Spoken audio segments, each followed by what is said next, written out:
Hei, minä olen Mustavähäki 28-vuotias maanviljelijä. Hei, minä olen Mariana, 25-vuotias maanviljelijä.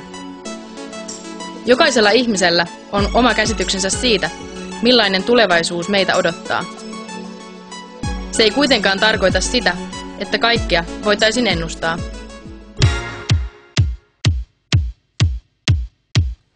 Siksi haluamme kertoa pari faktaa vuodesta 2020.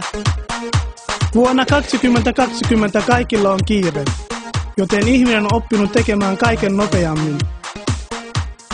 Vaikka kommunikointi on edistynyt huimasti, eivät puhelimet toimi vieläkään. Soitetaanpa. Sirkkis. Henkilöä ei löydy. Sirkka-Liisa Anttila. Soittaa Timo Soini. Voi perkele! Maatilan koneet toimivat itsenäisesti, mikä helpottaa työskentelyä.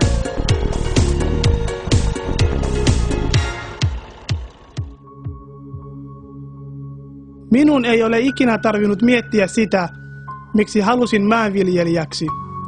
Ilma on puhdasta, työtä saa tehdä omilla ehdoilla ja koti on aina lähellä.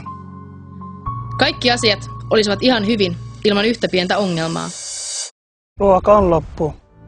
Ylikansoituminen on johtanut siihen, että ruoka ja vesi ovat öljyäkin arvokkaampaa. Suomessa ruoan tuottaminen on lähes mahdotonta, koska viljelijälle ei jää mitään käteen, ei edes kunnolla ruokaa. Kukaan ei enää halua ryhtyä maanviljelijäksi. Olen jäänyt yksin, ja siksi kysynkin tänään ensimmäisen kerran, miksi halusin maanviljelijäksi. En keksi enää mitään syytä jatkaa, ja tämä on testamenttini maailmalle. Olen loppu, enkä ehkä enää jaksa.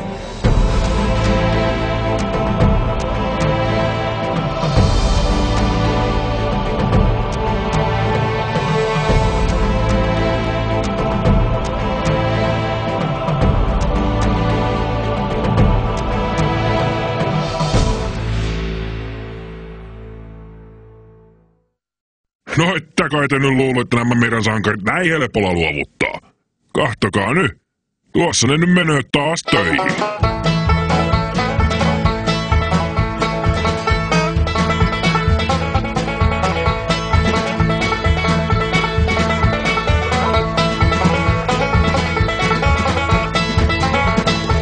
Soitetaan Timo Soini. Voi perkele! Se taisi mennä vissiin Viron puolelle se puhelin.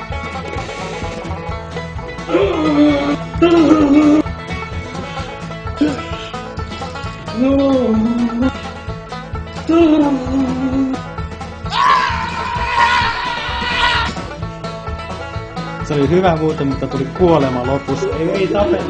Ei tapeta sua.